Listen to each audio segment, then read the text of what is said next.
Hello, hello, my friends. It is Mando, and welcome back to the Knights of the Nerd Republic. You know what to do, and stay profitable.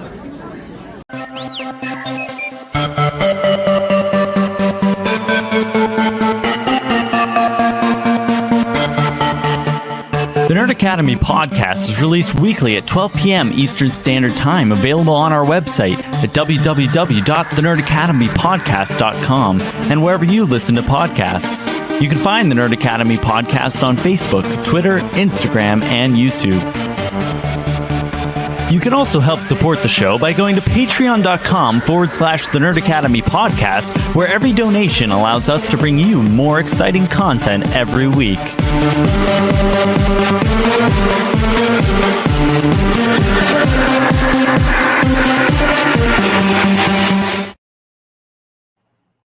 Hello there, and welcome back to Knights of the Nerd Republic, the show where your favorite nerds talk all things about the galaxy far, far away. I'm your host, Jarod, the Dark Jedi, Bachman Stubbs, and we have a little bit of news. We have some sizzle here. We have a little bit of news, then a little bit of trailer talk, and then we're going to be talking about these two episodes of, pardon my hiccups, The Bad Batch that came out this week. I watched them last night after night 1 of WrestleMania. This is dropping the same day it is recorded, so night 2 of WrestleMania. So rah, finish the story. If you're interested in trying to enjoy some of the revelry for WrestleMania, go back and watch the episode of the Nerd Academy podcast that dropped earlier this week. I sat down with Bada Hub, Anthony Bada, and we just kind of set the table for what's happening this weekend at WrestleMania.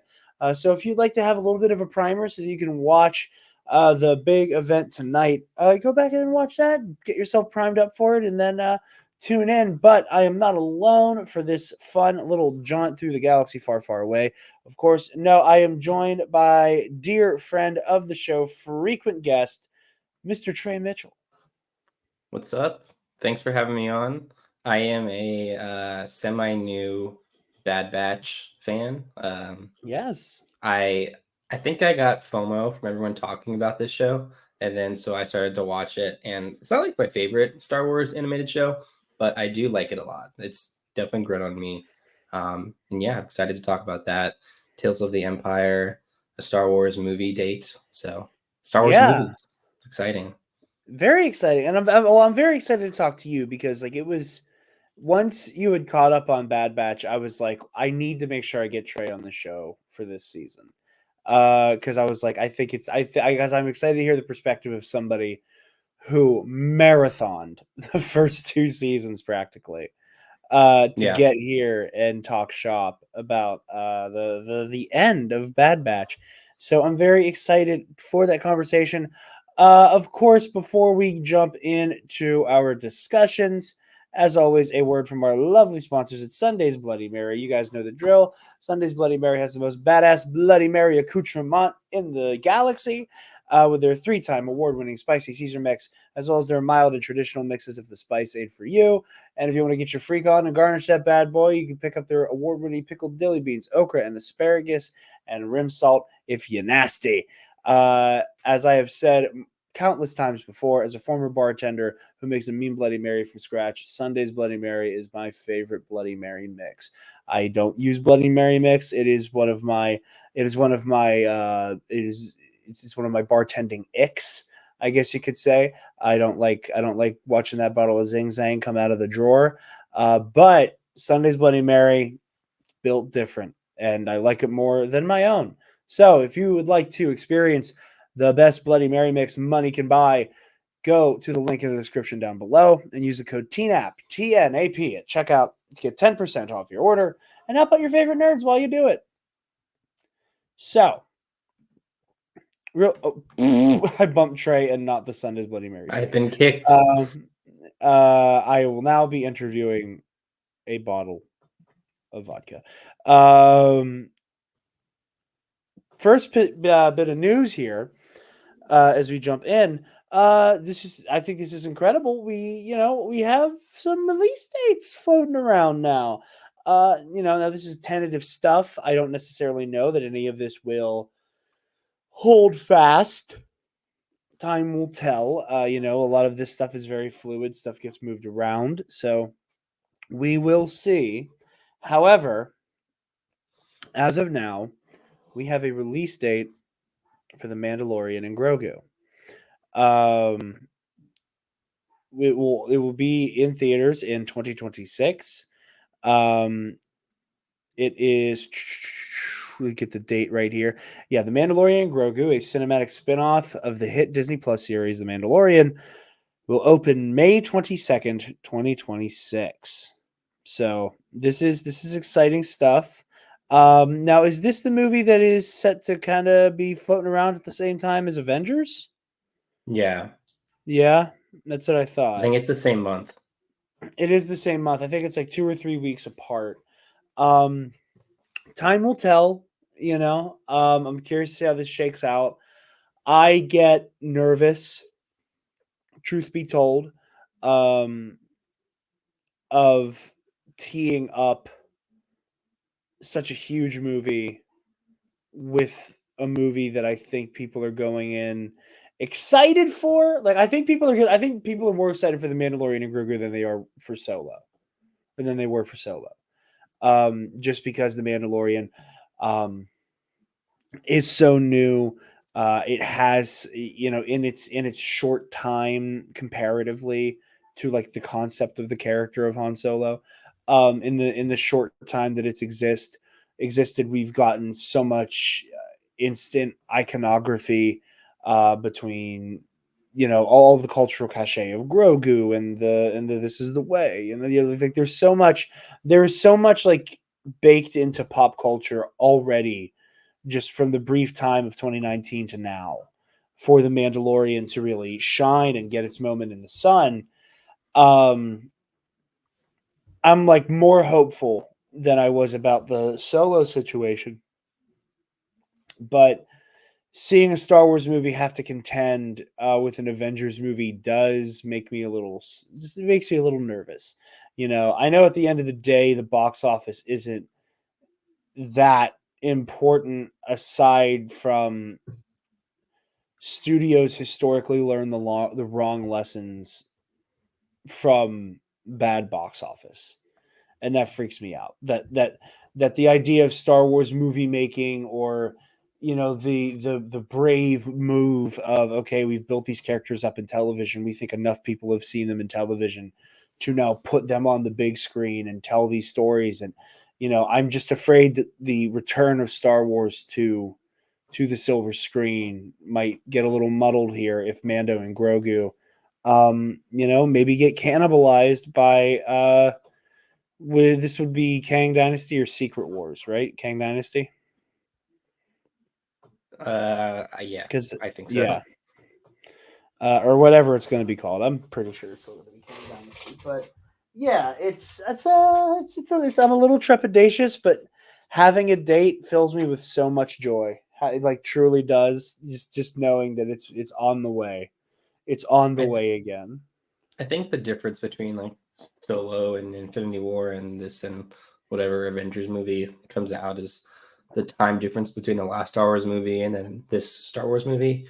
It Yeah. will be 7 years if this is the date that it ends up coming out in, versus Solo having, 6 months after the most divisive Star Wars movie since the last most divisive Star Wars movie. So like that was just a huge storm of, or a huge Bloody Mary of things that went into it that were the reason why. And yeah, I think box office, at the end of the day, box office is just a amount of money that a large corporation made. It doesn't mean anything unless it limits the future production of those kind of films. Like, if a indie director makes a movie and then that movie flops, maybe that director doesn't get a second chance. I think Lord Miller and then Ron Howard, they were fine. Oh, for So sure, for sure. Yeah. yeah, but yeah, it is exciting to have a date. I'm someone who, I really love Star Wars movies. I think when a show comes out on Disney Plus, I don't think it, like, I'd prefer to go to the movie theater even to just watch that show. Like, just going to the Yeah. movies to see Star Wars is an incredible thing. when Ahsoka came out, episode 5, they were screening it in some theaters, and me, myself, Jess, our friend Goose, and then Chase, we all went to a movie theater to see it, and didn't get in, which sucked. But we went to go to the theater to just watch an episode of Star Wars that we could have seen at our own home. So going to the movies to see Star Wars is a pretty incredible thing. Something I've missed. I'm excited to go see The Phantom Menace in theaters again. That should be cool. I'm not the biggest Phantom Menace fan, like I know a lot of our friends are, but it should be cool to go see it in theaters. He says as I'm sitting here in a shirt with Darth Maul and Obi-Wan and Qui-Gon plastered all over it.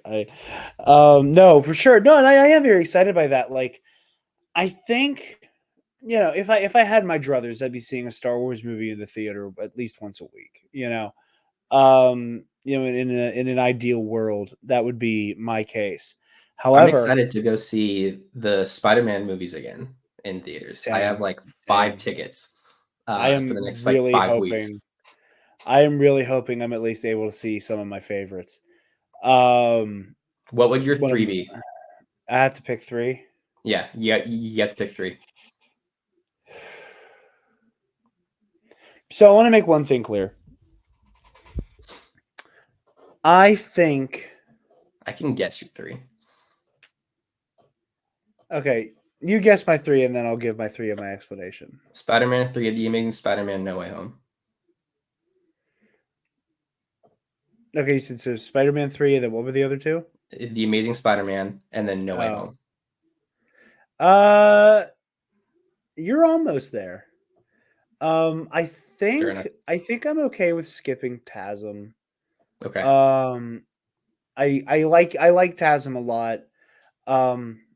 But I think I can skip that one. If I have my way, I will be seeing all of them. If I have my way, I will be seeing all of those movies. But for me, I love the MCU Spider-Man movies. I think that they are the best collection of Spider-Man movies. Like, I think they are across the board pretty consistently good at a specific level of good. That the other movies kind of like have weird things that date them, and they kind of, as much as I stomp for Spider-Man 3, it's not that great. I love that movie. I love that dumpster fire. It's my dumpster fire. I say every time, I know it's not good. I don't give a fuck. I love it. This is the same thing I say about Suicide Squad. I love that fucking movie. It's terrible, but I love it. It's charming. Interesting. So I say all that to say that I don't want to sound like some like weird Sam Raimi meat writer type. But if I had 3, I might just pick the Raimi trilogy because I've seen No Way Home. Yeah. And Far From Home and Homecoming so much more recently. Granted, I know that's like Christ, like we're pushing 10 years since Homecoming. Like it's not that far away. But like it was still so recent and I remember it so well. Each of the MCU Spidey movies, that like I am totally okay knowing I saw these relatively recently. I don't have the emotional connection to TASM to like be like, oh, I need to see those 2 movies again, even though I love both of them.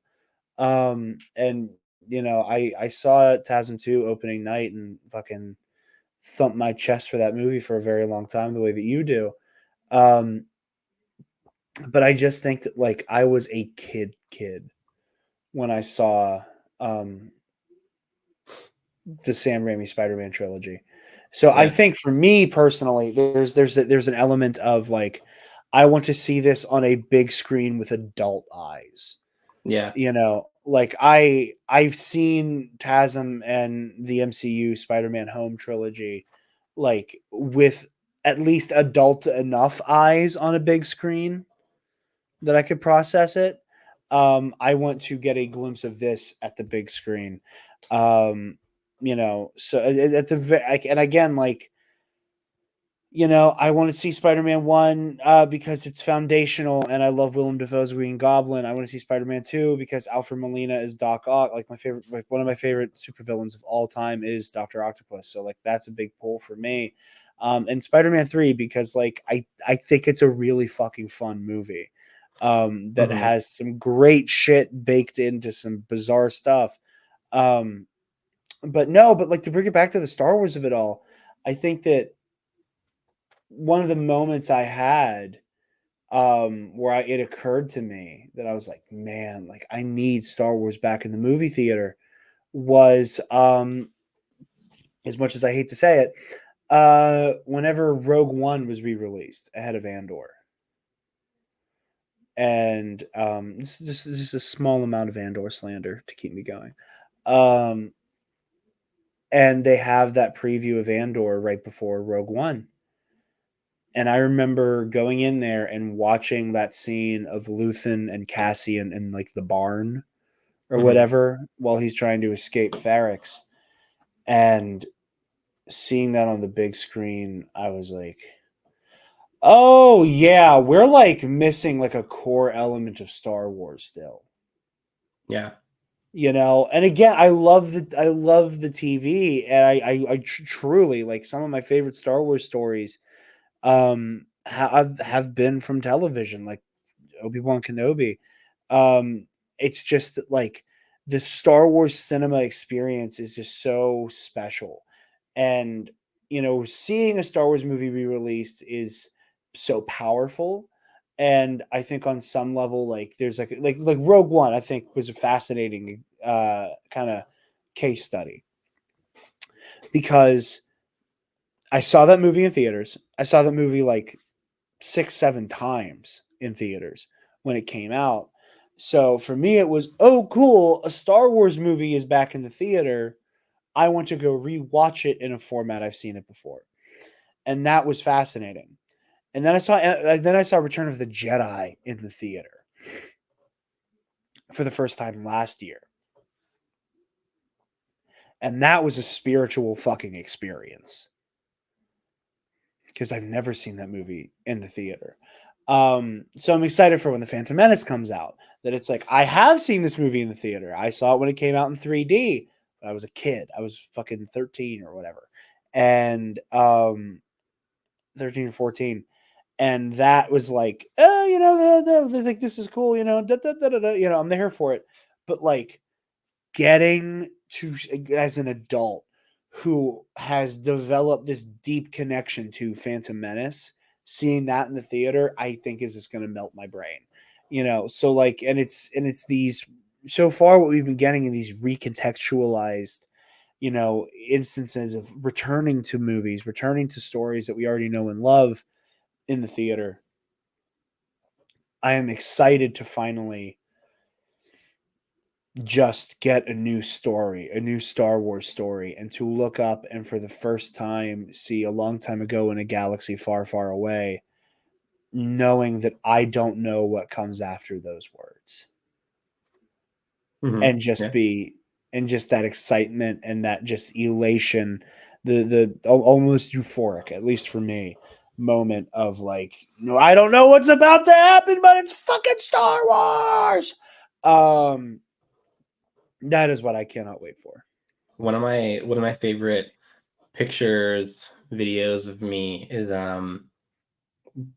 right before The Last Jedi. I'm standing like outside of the IMAX theater that I was gonna go see it in, and I have 2 fingers in my ears, plugging my ears so I don't hear spoilers. Just like walking around saying like la la la. Because when I saw The Force Awakens, I went with some people who, when we left the theater, spoiled Han's death for the people that were waiting outside, and that changed. That was like a nexus point in my life. Like I'm like, okay, I'm not the same vibe as these people. Like I would have killed someone if that happened to me.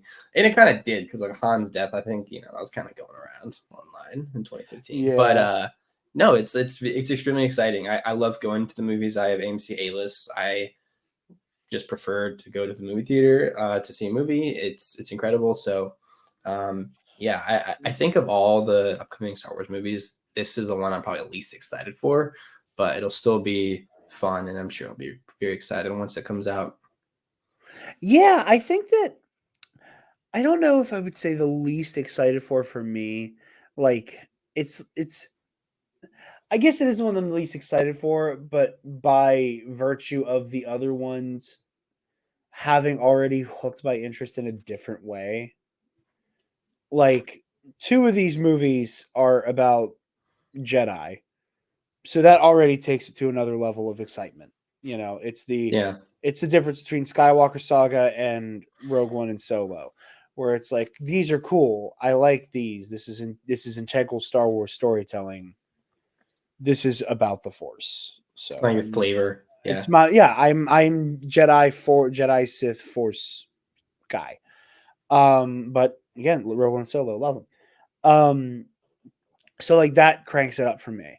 Um, the fact that as it's kind of been alluded to and explained that Dave's movie that will involve the characters from the Mandalorian and Ahsoka and whatever that is probably the end of this story. That is exciting in the way that, you know, if you know it's coming, Avengers Endgame is way more exciting than Iron Man 3. You know, like if you're looking at the slate and maybe you don't know what all happens in all of these movies, but you're like, "Oh, there's another Iron Man story. That's cool. There's also an ending. I want to know what the ending is."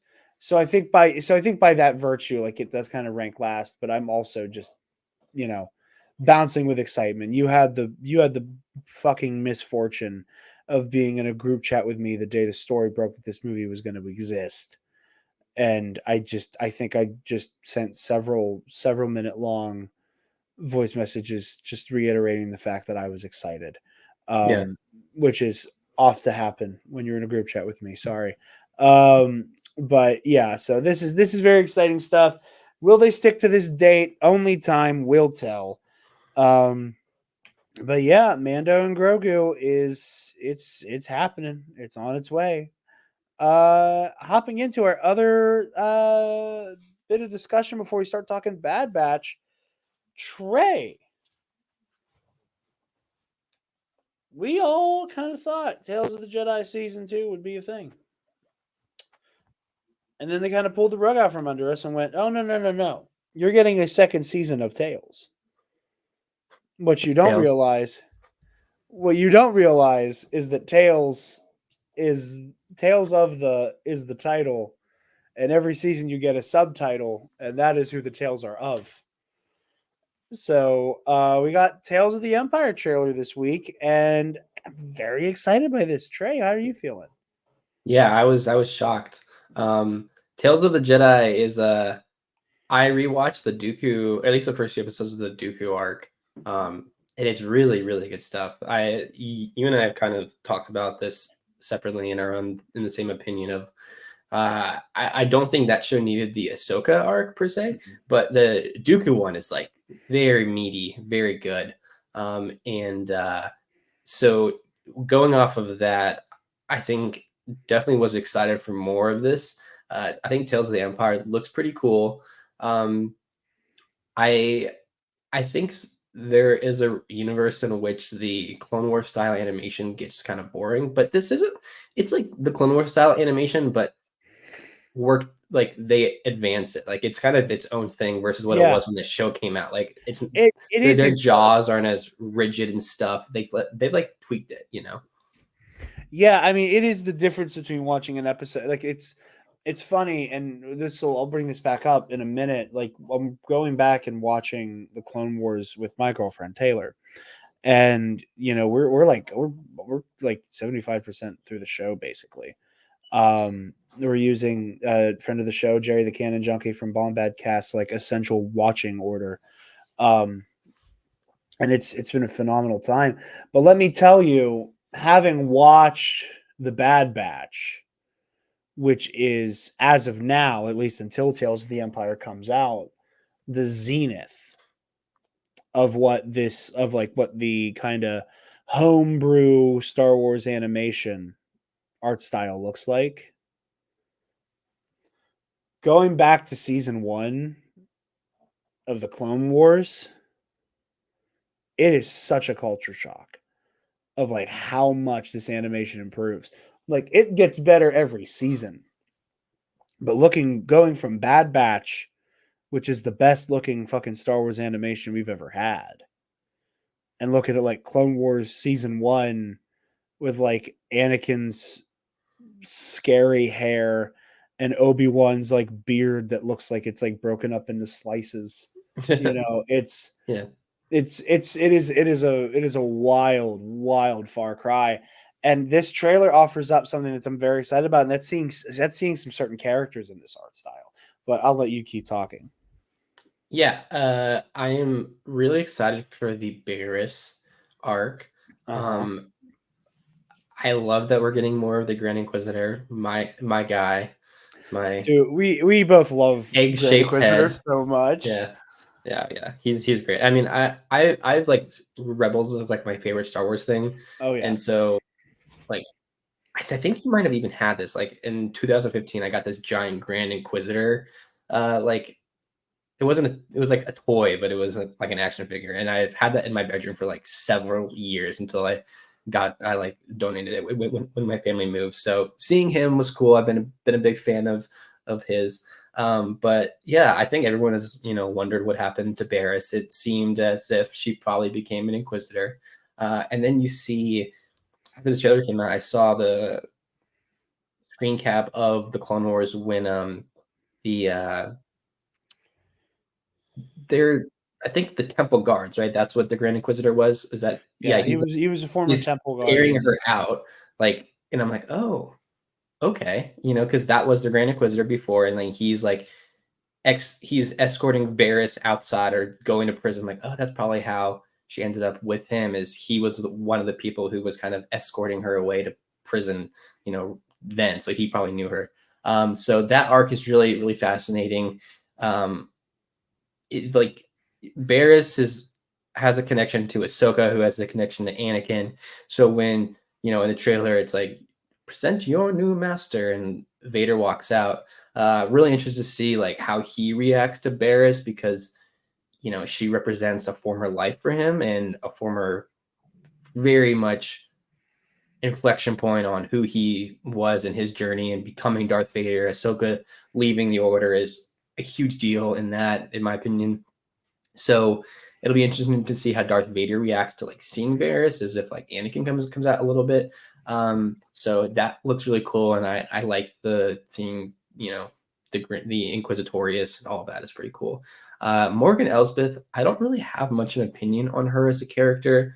I think she's cool in Ahsoka, but I feel like her dying was kind of lame at the end of that season. So I'm interested to see her because of the Night Sister stuff, and it's cool seeing Grievous again.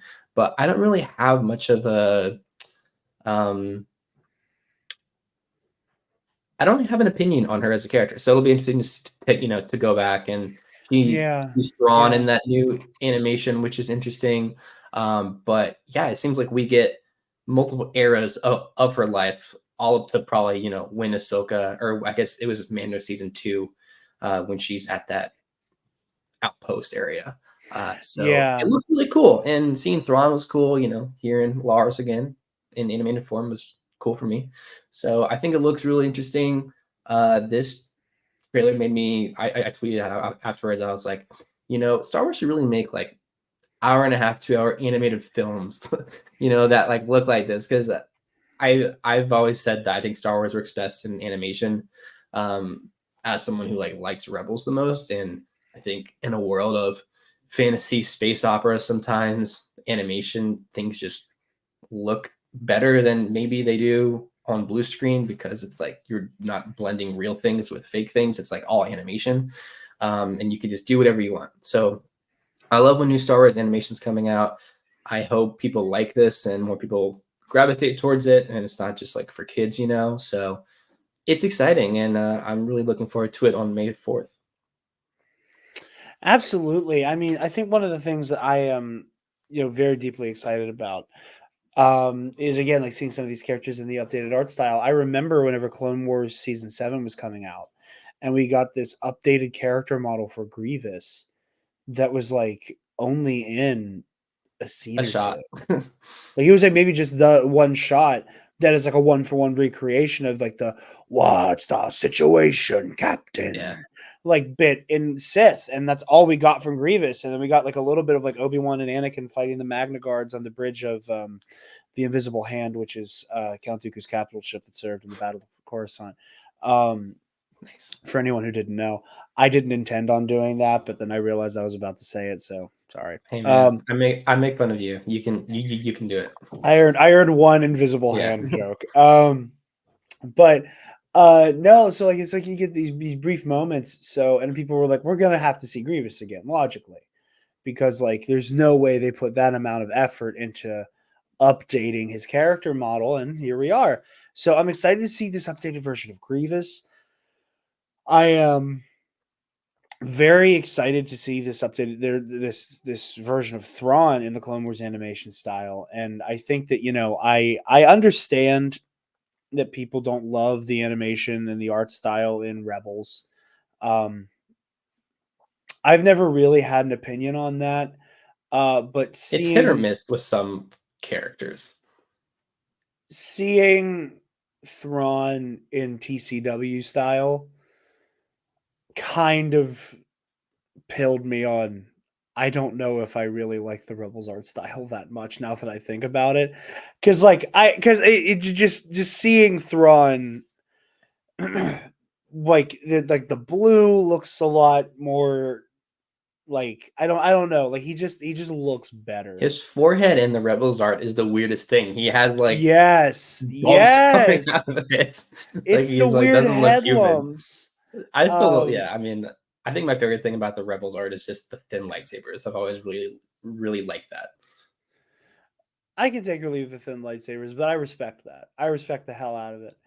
I think the thing I like about the Rebels art style is that it goes so McQuarrie. It Oh goes yeah. so Ralph McQuarrie. Stormtroopers, Vader. Yeah. Yeah. Yeah, like there's like elements of it that I like a lot. I think the thing that I dislike is that faces look weird. Yoda. Like the Yoda. Hot take about the Rebels art style. That weird outfit Anakin has and those holograms that we never ever ever have seen again. I like that outfit. You mean the oh yeah, and Rebels when like Ahsoka's showing Ezra.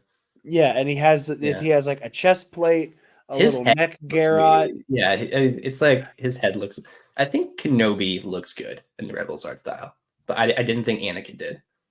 That's fair. That's fair. Kenobi looked like But normal. yeah, Obi-Wan looked normal, but just his outfit. Because I remember people were like, "What the fuck is he wearing?" But he's got that he's got the shoulder plating, Yeah. like that like has like things that run down his arms, and then he's got this very like cinched tunic that has a Jedi symbol on it. Yeah. I like It that. was a I thought different it was a time. cool look. I thought it was a cool look. I thought it was Yeah. a cool Jedi training outfit. But all of that to say, um, the reason I brought up earlier that I'm showing my girlfriend the Clone Wars is that before we talk about Star Wars, that she'd pick my brain about stuff that was like extra canon that is not, that she would not have come in contact with. As someone who like loves the movies, but like only watched a couple of the first season of The Mandalorian at the time, and da da da. And I was always just kind of like, yeah, da da da da, because in the back of my mind, I'm not accounting for. And then one day we're gonna sit down and we're gonna watch these shows. Very early on, that the forefront of my mind is not. And then one day I'm gonna make you watch the Clone Wars. So eventually we get to finally watching the Clone Wars, and she's like falling in love with it slowly but surely. Like because like Taylor does not like 3D animation, period. So like that was kind of a hurdle. Getting past the early season art style was a bit of a hurdle. But like she's loving the show, and we What are is about what is her favorite arc so far? What is your favorite arc so far? Probably Umbara. I Hmm. think I think I So think Umbara got the biggest reaction out of her. Um, you're never gonna believe who her favorite character is, though. Ponkrell. No.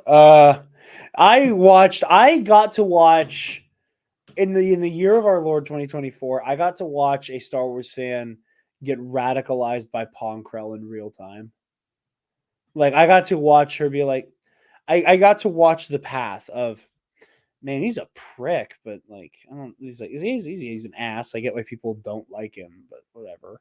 It's like, oh wow, he fucking sucks. It's like if Mace Windu just became like terrible because like with Mace, it's like, oh okay, he's like a dick, and it's like, oh no, Yeah, Mace is a way, hard ass. way Mace worse. is a hard ass. He's a taskmaster. But like Pong Krell is like a fucking sociopath. Yeah, And like I said, I got to watch like, he's kind of a dick. To, oh wow, he's an asshole. To, oh, you're like a horrible speciesist who is like, just why are you even here? To, oh, you're like a hackneyed dark Jedi who like is actively trying to like meet ride Count Dooku. But so I got to watch her get radicalized every time. No, she fucking loves Savage Opress. Savage is cool. I am a Savage hater, which is funny because she has heard me and Spencer, who like talk mad shit about Savage, and I'm like about, and we love shit talking Savage Opress. And we get to the episode, and she's like, "Oh, he's such a sweet baby boy. I love him so much. Like he's just so brave, and he's trying to protect his family." And she's like getting like viscerally upset with Ventress and the Night Sisters for how they're treating Savage. And then they get to the scene after he's like final test where he has to kill Farrell. She like paused the show and was like, "Jarod, what the fuck is about to happen?" Because she'll ask me that. Like she will get antsy watching new things and be like, "Tell me what's about to happen so I can prepare for it." And 99% of the time, I'm like, "I'm not telling you shit. You got to go in. Only way out is through," is like my answer normally. And we got to that moment. She's like, "Jarod, tell me what's about to happen." And I tried to play it cool. I tried to be quiet. She's like, "Jarod, tell me what the fuck is about to happen in this With scene." him and Maul and the Emperor and stuff, or No, no, no, no, no. We're not there oh, yet. About oh, him killing his brother. Like oh, when Ventress okay. first recruits him. And I told her, and I was like, he's fucking gonna kill him. And then she was like, and then she went on to motherfuck me for like half an hour for being like, she was like, "Oh, here's Jarod. Oh, you're really gonna love this arc. You're gonna love this arc. You're gonna love the Night Sisters.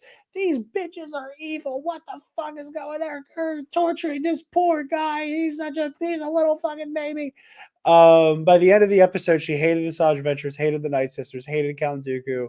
The only person in the galaxy who could ever do right was Savage Opress, and I was like, I love that so much for you.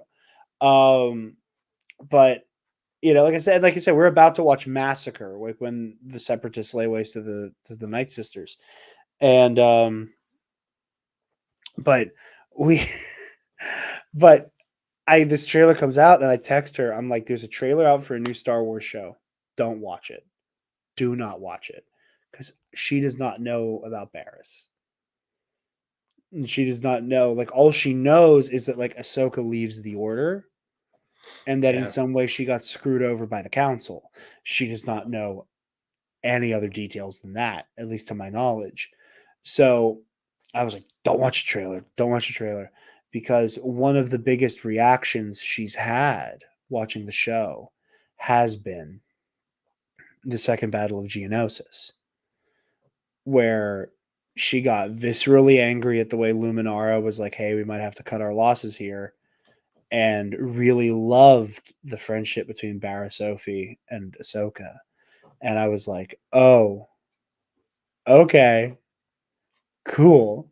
I'm just gonna tuck that knowledge in my back pocket and let you watch what happens next. So I was very I was very excited by this trailer because I like not only am I excited by it, I'm excited for her because she's gonna be one of the first crops of fans who does not have to spend over a decade asking what happened to Barriss Offee. Mm-hmm. Like we Or will if finish. every Inquisitor that shows up in a show that has a mask on, if that's Barris. Yeah. Yeah, every time, every single time. So I'm excited for that. And for me, like I said, like seeing characters in the art style, like, Darth Vader looks so good at the end of Clone Wars, and I'm excited to see him in motion. Thrawn obviously is exciting to see. Um, who knows who else will say? Oh, Grand Inquisitor in this art style looks amazing. This is the best the Grand Inquisitor has ever looked. Someone put his cape on, please. But yeah, no, I'm very excited for that. I'm excited for more of the Inquisitorius. I've said before, it is my favorite part of the new Star Wars canon. I think it is my favorite element that was kind of whole cloth a new idea. Like the idea of an Inquisition in the Empire was a Legends thing, but this idea of like ex Jedi turned into Jedi hunters, um, that are kind of this representation of the almost cancerous way the dark side infects people, or even more pathogenic, uh, the way that the dark side infects people. No Vader breathing jokes intended. Like it feels like just being, like the breath of Darth Vader has, like, kind of like you're seeing that infect other beings, in the way that it warps their mind and twists their soul, and all of that I think is deeply fascinating. And I'm also really loving the pitched through line for this season, because Tales of the Jedi, you said it earlier, I've said it ad nauseum, that I love Tales of the Jedi so much. I love the Dooku stuff, and I think the Ahsoka stuff is cool. I don't think it has anywhere near as much meat on the bone, and frankly, I don't think the Ahsoka stuff plays at all with what it means to walk away from the Order, to walk away from everything Um, it's like it kind of picks up the responsibilities of a Jedi never go away by the end, but it doesn't really work for me on that level. Whereas the Dooku stuff is very much about, like I'm committed to this thing, and I'm seeing that it is becoming something that I'm not as in love with as I was once upon a time. And now it's kind of, and it's decaying, and now I'm going to decay with it, which I thought was fascinating. But like the through line of that was like, oh, two Jedi who famously leave the Order. Cool. What I love is that this is the story of the Empire being the Emperor being directly responsible for the suffering of our two leads in Morgan Elsbeth and Barriss Offee. That the Emperor is directly responsible for their suffering. The Emperor, Darth Sidious, ordered the hit. He greenlit the Night Sisters and was like, fucking eradicate them. He ordered that genocide. And he also is responsible for the war that caused the decay of the Jedi, that radicalized Barriss. He's responsible for that war. He's responsible for so many fallen Jedi, for the Jedi to lose their way as peacekeepers, for the militarization of the Order, to take advantage of the Order's like ingrained need to help the galaxy. And in doing so, he paved the road for Barriss to fall. And he did all of this. Like this is all the Emperor's doing, right? So I think it's fascinating to then take these two characters, and have the Empire get you sick so it can sell you a cure, almost. Mm-hmm. That it can do the, oh man, Morgan, you're really fucking beat up about the fact that all your people are dead. Sure would be a shame if there wasn't a galactic, military state that couldn't use someone of your talents to help inflict revenge against those dirty separatists. And with Barris, this whole idea of like, okay, you wanted to bring the Jedi Order to justice? Here's your chance. Let's do it for real. We're not just bombing randos, we're hunting Jedi. And it's this fascinating look into the way that people will get radicalized by a broken system. And when that radicalization happens, especially towards fascism and authoritarianism, is that when you start going down that road, you then become convinced that it is not the system that is broken, that it is people who are breaking the system and making it not work for you individually. And then you lash out at those people you think are bringing the system down. And what you end up doing is swearing fealty to the system that exists to fuck with you. And surprise, surprise, you end up with a problem that has no solution other than eradication. And I think that like this specific story and this specific pairing of characters is genius to tell that narrative of, the system wants you to believe so much in itself that you don't think the system is fucked. You think it's the people who are bucking it that are wrong. And I am just so excited for this. We got into my, weekly moment to talk about, radicalization and how that is such a under-discussed element of Star Wars that infuriates me. But yeah, I am so excited for this. It looks incredible. It looks beautiful. Vader and Barris. The thing that I am excited for is that I think there's going to be I think Darth Vader kills Barris Sophie. Well, let me rephrase that. I think the guy wearing the Darth Vader suit will kill Barris Sophie. And his name is Anakin Skywalker. Because what I think is fascinating about this dynamic and why Barris ending up an Inquisitor has always fascinated me is that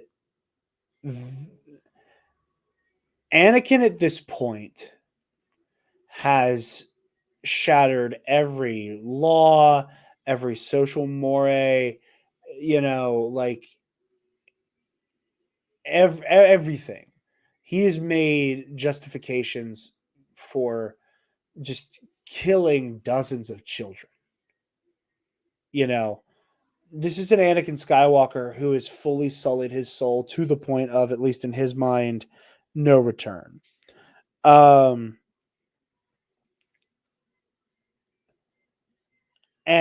a lot of that, I think, in his mind is compartmentalized by, like, I'm Darth Vader now. I think this is the first time, and it's going to manifest itself in the darkness, that Anakin Skywalker is going to wake up in there. And because he is so pushed towards the dark, it's like you wouldn't be able to tell the difference. But it's one of those moments. It's the difference between, like, at the end of Obi-Wan Kenobi, where Vader is saying, like, that he means nothing to me, my master, because Palpatine's like, okay, let the fucking Kenobi shit go, man. That lie of, okay, I'll shut it down. I don't think Vader's able to do that yet and just shut it down. And that is where Anakin fully comes out and I think will bend over backwards to justify killing her. Yeah. I think anything that makes him reminded of Anakin, whether it be the planet of Tatooine or the Jedi Temple or, Barris Sophie, like, reminds him of Ahsoka in the past life. It's like, yeah, that brings out that past person. So that should be thing, yeah. That should be cool. I'm excited. I cannot wait. So we are gonna jump in to our discussion of this week's episodes of The Bad Batch, Identity Crisis, and I forgot I had just had it in my. I was just about to say it, and I completely forgot the name of the second episode. Bad. What? Point of no return. I knew it was something like that. So we alluded to it earlier, Trey. You are a newcomer to the Bad Batch, kind of here. So talk about that, and then like kind of your journey, because I always find it fascinating getting to talk to people who like got to experience these stories like in the format of like not having to wait. Like you just kind of like you get it. You were in some ways untainted by the week to week experience. Like I love that experience. I love the speculation. I love the theory craft. I love the discussing week to week element. But in many ways, you kind of got inoculated by just watching from A to B to C. So talk about that. So I watched season 1 when it came out. And then like after that, I think I maybe watched the premiere of season 2, but not any more than that. And it took me a long time to like really, I feel like, to care about the Bad Batch themselves. I found the time period very interesting. I find like the transition from the Republic to the Empire very interesting, and that's kind of why I kept watching. Why I kind of got back into it, besides like the FOMO of it all, in terms of like people saying how good this was. And like I mentioned earlier, I really love Star Wars animation, so it's like I have to watch this. And I kind of like forced myself to watch it, and season 2 started, and it kind of took me a little bit to get going, but I think the thing that really got me back in is just seeing the transition of the galaxy from the Republic to the Empire. And then the last 3 episodes of season 2 I thought were really good. Like, No, they're incredible. Tech dying was very sad. Like I felt emotion then, and Crosshair, his whole journey, I found really, really interesting, really cool. And then this season, all the M count stuff is really interesting to me. Someone who like Scotty J. Rowe. yeah, shout out to him. I just read Darth Plagueis, so like that's all. Oh yeah. Timing. You read Darth Plagueis right after I revisited it for the upteenth time, and I didn't know that. Like, none of us knew that like midi-chlorians were going to play such a crucial role in Bad Batch season 3. Funny timing. Yeah, so like Michael McCoy as well from All Remaining Systems, the DM for Ionized Bastards, like he too, like we all like would just. And Scotty was working on his like lecture about midi-chlorians. I think that's why. It's because I heard the passages from his video. Yeah, I've been on a Star Wars book tear. Though. I mean, I read Plagueis. I just finished Brotherhood. I'm on Dark Disciple now. I'm going to read Living Force. Ventress being in this show made me want to read Dark Disciple. And I don't know the ending of that book, so don't say anything, because I'm kind of confused on. Well, okay, I've heard she dies in the end of the book, and then she's in this, so I don't fucking know what's going on. I don't really care, but and then I'm excited for the Living Forest. I'm gonna read that for sure. So Star Wars books are fun because they're very accessible. I don't have to like worry about spending 100 pages getting to know the world or whatnot, because I know the world. I know everything about it. So it very much, Star Wars books are a fantastic medium because they kind of take for granted that you are reading this because you are already a higher level of fan, or like I don't like that phrasing. You are in deeper than the average fan. You are in deeper than, I watch the movies. I watch some of the shows. You're in deeper than that. So like, they can just be like, and this planet in the Hydean way, as this climate. I have to Google so much shit. It's like, what is this species? What does this planet look like? Yeah. Like I spend so much time on Wikipedia. It's like, what is it? Yeah. Yeah. As you were saying, I didn't mean to cut you off there. I apologize. Yeah, no. But with the Bad Batch, I've enjoyed this season a lot. I think I find it really cool. I guess I don't know if this is a bad thing about the show, like if this is like objectively bad or not, but I love when there's like an episode that doesn't even feature the Bad Batch at all, and I get to see kind of the world. And that's maybe been my biggest issue, I guess, with like really liking the show. It's like when it's just the Bad Batch, sometimes I don't care as much, but when it's when Rex shows up, it is like the episode in season 2 that really made me interested in the show was when that senator was working on like clone rights I was like, Yeah, oh the shit, sushi stuff. Yeah, this that's is a big part really of it. good. This is really cool. And so, I don't like the show as much as I like Rebels or Clone Wars probably, but there's something like really sad about being about a group of people who were born to do a job, and then now they're no longer needed for that job, and what happens to them. And like Yeah, that question is, yeah, I think, what I find most interesting about the show. And I really liked Crosshair and Omega's relationship in this season, like their dynamic and her ability to kind of get him back into the Bad Batch has been really cool. So I've yeah. enjoyed it, and the animation's been beautiful. Ventress was cool. We had Cad Bane in these two in one of these two episodes, and yeah, this show is not for the faint of heart. It's sad. It's I heavy. mean, It's yeah, really especially heavy. the first episode of this past week's, like the one where they were on Tantus with the kids. It's a Like, hard ooh, fucking that's watch. It yeah, is a hard watch. Like it yeah. is, and you raised a great point of like them being cast aside, like it is the Palpatine way to, take somebody in, exploit them for all they're worth and cast them aside. And more often than not, we see him do that with people who are just shit bags already, people who are pot committed, who, and great, I mean, Maul's an interesting conversation because he was kind of like from the cradle indoctrinated. But like someone like Dooku, like he had to make moral choices that led him here. He had to sell his morality for this cause. And the Dooku who is like, yeah, I will kill a Republic senator as a current Jedi master, because you are mistreating your people, to you know the untold amount of civilian death, and literally trying to reinstitute chattel slavery. Well, Like it's yeah. or like a Newt Gunray or any of those people. Like it's shitbags. Palpatine relies on shitty people being shitty.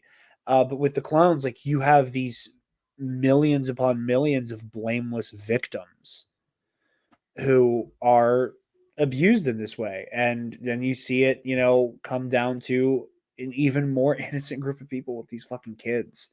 And it hurts to watch, man. Like I said before, when the Foundling came out last year, that episode of The Mandalorian, that there is something that resonates for me so much for when the adult shows up to save the kids. That was such a powerful moment, watching Keller and Beck just clean fucking house to protect this kid, because he was able to save one. He got to one kid and gave everything he had to protect them.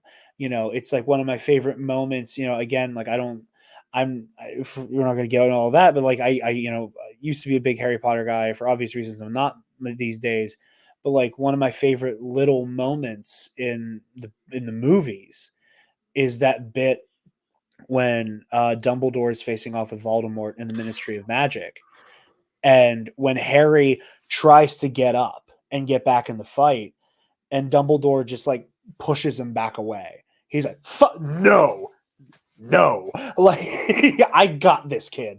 Like that one moment, like it is in probably my top 3 moments from like when I was still a big Harry Potter fan. And it's because it resonates so much of that. Like, no, I am here to keep you safe. You do everything you can to stay safe. Let me worry about this. And Mhm. it's stuff like that. And seeing this moment where none of the adults are doing what they're supposed to do to protect these kids. It's so heartbreaking. It's so harrowing, and and it recontextualizes all the way back in Clone Wars season 2. When the first time we saw Cad Bane wrangling these fucking kids up for the Emperor, that it was like, you know, we don't know, like the context was, kind of framed as, Palpatine trying to like build up his own army of dark force users, and kind of like doing a bastardized version of what the Jedi do. But now with this additional context, we see it is all for Project Necromancer, and the Palpatine knew, all of the Force sensitive adults are going to be dead by the time this war ends, and that the plan for his survival past his own physical death was always the number one. It was get the power, keep it forever. And if it comes at the cost of millions of people I created solely to kill my enemy and cast them aside, and the people whose souls I corrupted, and innocent children, it doesn't matter to him. And it doesn't matter, therefore, to the Empire at large. It's heartbreaking and infuriating. And as our mutual friend and friend of the show, Alden Diaz, said very succinctly, or no, actually, no, it was Alden was talking about how Hemlock, like someone needs to do something about Hemlock. It was Mesa Windu who just simply said, someone needs to shoot Dr. Hemlock. Like nothing flashy, nothing fun, no like heroic moment with a Jedi Knight. Someone needs to shoot this fucking guy. Yeah. He's scary. He's a vile bastard. And another thing I think is so fascinating with, that again just goes to show like the moral decay of some of these villains of Star Wars. One of my favorite, like it's one of those like funny lines that sticks out to me. With whenever Cad Bane is trying to implore Cobb Vanth to just go along with like let the Pikes do their thing with that. Boba Fett was a cold-blooded killer who used to work for the Empire. I love that line. I love the delivery. But like, you see Cad Bane and it's like you have to quote John Mulaney, you have the moral backbone of a chocolate eclair. Like you throw that in Cobb Vanth's face. Like you weren't kidnapping fucking babies to get experimented on, you scum fuck. Like it just goes to show the levels of depravity a fascist state like the Empire is willing to go to in the name of its God King.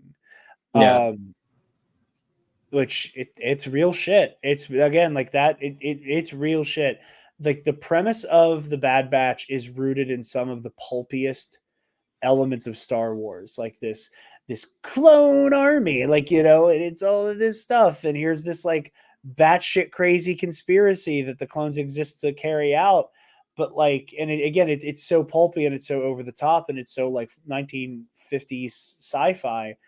And then we arrive at 2024 and it is like the heaviest, almost realist feeling element of the battle against the fascist empire.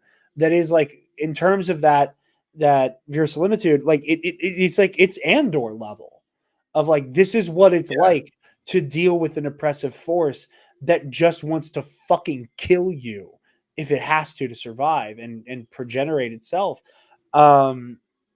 It's incredible storytelling and it's so heartbreaking. And Ava, that little Itachi kid, like I will go to the ends of the earth for those fucking kids, man. And I want to see Tantus in fucking smoke. It's interesting, like when the Jedi Order was around and a baby was Force sensitive, like people would just give the babies to the Jedi Order. And now it's like in the reign of the Empire, if a child is Force sensitive, it's like a death wish. It's like an immediate shit. I have to get off of this planet immediately. Like it's like a disease, it's like having like an instant death. It's terrifying. Yeah, and again, like Star Wars is very political. It is you are a marked class. It is, like it's X-Men, like you gotta hide that shit because now it's a liability. So it's very fascinating stuff. And for the most part, that's the first episode, and like in the second one, kind of like staying with this through line of the children and their steadfast bravery that they should not have to have. Like I let my, and I think this is this wonderful master stroke from the creators.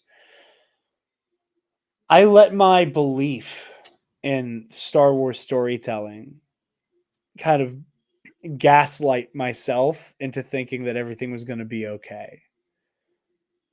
That when the Empire finally comes to Pabu and they're wreaking havoc and people are dying and people are, the city is being laid waste to, that moment where Omega is like, hey, let me go. I'll bring a tracker. You can shoot a second tracker onto the ship. I'll be fine. But like, that's the only way we stop this because we can't fight them. We're outnumbered way too heavily and they've have us completely surrounded. That moment where they scan her. Okay, we take away your comm link. Okay, and then Crosshair gets ready to have his big moment, and that just airball the fucking tracker right into the ocean, and it hurt. But like I had that moment of Star Wars storytelling where I'm like, Omega, she has another one. Like Omega's smart enough to know that the Empire's like, so like when she gets onto that shuttle and she takes her cap off, I'm like, okay, and they're gonna pan down to a tracker in her hat. And we're going to see that she hit her tracker in her hat. And she knows that when they scanned her, they'd never think that someone hit a tracker in their hat. Right? Credits. And I was just like, the wind was completely taken out of my sails. I did not know what to do. Yeah. Like I know. And there was just such a master stroke that I felt like, because Star Wars storytelling, like even when it ends sadly, like there's a little bit of an upshot there, and that like we've been trained by the show, like the batch is so clever, they're so resourceful, they do these things that no one would ever think to do because it kind of sounds insane in the moment anyway. Then I'm like, surely Omega has a plan here. And it's like, nope, she's just gone. Well, fuck. And, it's just, it's heartening, man. It's heavy. This is a heavy show. This is a heavy two-parter. And I think it's gut wrenching. And I am excited for when it gets hopeful for again, like the inevitable battle of Mount Tantus. Because like right now it is a dark night, and I know what they say about the dawn and darkness, but fuck me, man, it's dark out here. Yeah, it is definitely depressing. It is like a show probably not for children at this point. Yeah, man, and if it is, like, we're gonna have some kids who are like so ready to start throwing bricks at Nazis. If they're little ones watching this, they know the move. But yeah, man, these two episodes I think were absolutely incredible. Beautifully animated. Um, the Clone X stuff is still so bone chilling. I don't know where I fall on the spectrum of whether or not I want Clone X to be someone we know. I like the idea of leaning all the way into some more sci-fi horror and it being a clone of Crosshair, and that the Empire has gotten to the point of like looking at the clones as so disposable that they're copies of copies that like can't live more than a year or two. Yeah. Like that's my look on it, is that they're like, oh, they tried to turn me into one of them. Like, it's like, no, they made more use. And the symbolic heaviness that would represent for Crosshair is going into battle with like an army that is literally made up of his great shame. But I think I'm leaning more that way than Tech, at least for what I want. I wouldn't be surprised if it ends up being Tech, but we'll see, man. We will see. And I'm glad you're along for the ride now, Trey. I really am, and I'm glad you're enjoying it. Yeah, it's just nice. It's not like my levels of excitement aren't like off the charts, but I have been enjoying it. It's nice storytelling, beautiful animation, cool characters. So yeah. Absolutely. Well, like I said, it's weird. Like sometimes they're like the most densely packed emotional episodes kind of have the shorter discussions because it's like, yeah, like that was just heavy, and here's the takeaway, and damn. Yeah. Uh, but yeah, I think that's all we have for you guys this week. Trey, where can the lovely people find you, my friend? And then you got a boogie. Yeah, just probably just on Twitter, Trey underscore Mitchell 3. I'm seeing Tron Legacy in 3D tonight. I'm very excited about that. That should be cool. Ooh. Yeah, with Goose and Jane. So excited about that. But let's see, April, good month for movies. A lot of movies coming out this month that I'm pretty excited for. So probably be tweeting about those. But yeah, thank you for inviting me. I don't really talk Star Wars or podcasts much anymore, so I appreciate it. You don't. You've hung up your boots, and I respect that. But as I've said to you before, that the space hurts for your commentary in your mind. In my Thank you, opinion, sir. of course. Well, I will let Another you white go, guy with Trey.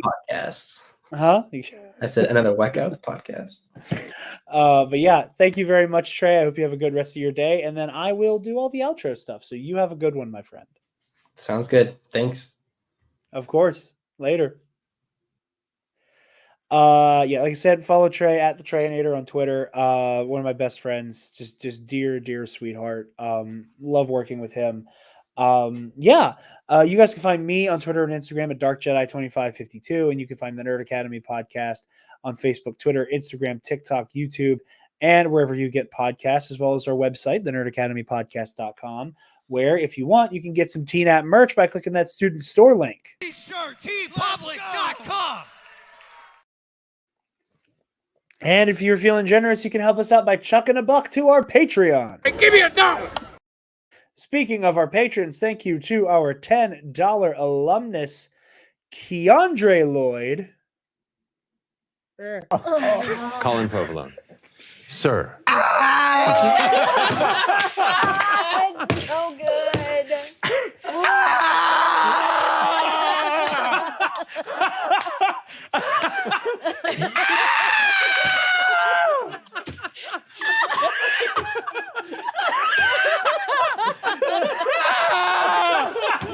Steal yourself, Colin! Steal yourself! This is me stealing myself. And to Paco, aka ChatGPT. All right, ladies and gentlemen.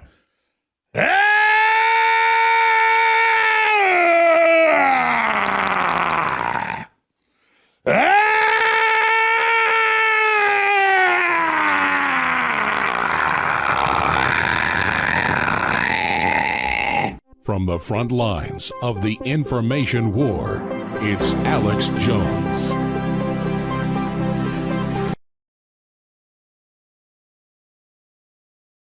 And to our dear friend Ray Clauston, who asks that you donate to Equality Texas to help keep queer kids safe in the Lone Star State. When you sign up for our Patreon at the $10 tier, you get a shout out at the end of every episode, like you just saw here. And at the $5 tier, you get access to Patreon exclusive content like the Versus series for Knights of the Nerd Republic. Speaking of, we are dramatically behind again. Our greatest enemy scheduling has reared its ugly head. Between my birthday, my dad's birthday, my sister's birthday, work, and the fact that I was sick last week. You could probably still hear it in my voice. We fell behind even more. We were like, we're going to knock out a few episodes this week, and then that fell through. So this week, the plan is to get 2 episodes out. The plan, at least, is to get out 2 episodes. That'll be Darth Malchus versus Mace Windu, and then Kelleran Beck versus the Grand Inquisitor, featuring Eli, $5 patron and host of Star Wars in the Galaxy and the commissioner of Star Wars in the Galaxy's sister trivia show. Pardon me. Epic Confrontations. Speaking of Epic Confrontations, Kaysen and I have a match coming up against Alden Diaz and Michael McCoy. We are the Jedi Lords. My team's ban has ended as of, I believe, in exactly 3 days at time of record. I will be allowed to compete in the teams division again. after I lost the right to do so in my loss against Scotty J. Rowe last year. So I will be back in teams. We were playing against Big Chungus. It's going to be a hell of a time. And then you can also look forward to Ionized Bastards, the Star Wars Real Play RPG show I'm in that takes place in the post Return of the Jedi era. It's very fun. I think a little bit more mature version of Guardians of the Galaxy, but in Star Wars. It's a lot of fun. I'm very excited for it, and I think you guys will enjoy it. We have a new episode coming out this week, assuming schedules align to record it. So, that said, thank you all so very much for watching and listening. We are honored that you have joined us, and may the Force be with you always. Stop! Move away from the cookie jar!